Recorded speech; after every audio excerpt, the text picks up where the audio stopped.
Hey there! Today in this video I'll be teaching you guys how to create a realistic photocopy effect in Photoshop.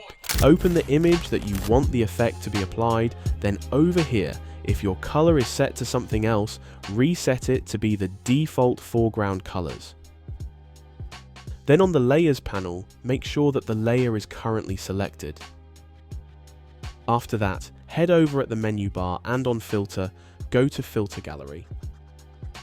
Once this window opens, go to Texture and then Grain. This effect will create a grainy texture in your image. Set intensity to 40 and contrast to 50. Then at the bottom, create a new layer effect.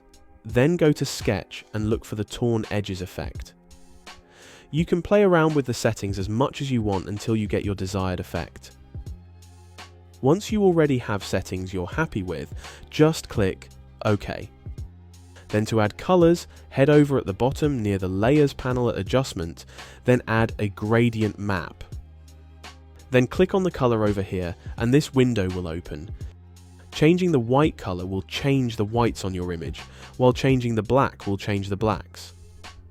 You can set your colors to whatever you think looks best. Once you're finished deciding for the color, head back down to your layer panel, then select both the gradient map and design layer. You can do this by clicking one layer and then holding Ctrl while clicking the other one. Then merge both layers. Then head over at your menu bar again at Filters, then Filter Gallery.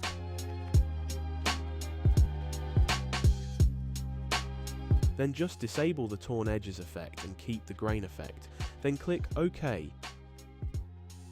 And there you go, you can apply this effect to make your design look better. If you've got any questions, comment them down below, and thanks for watching.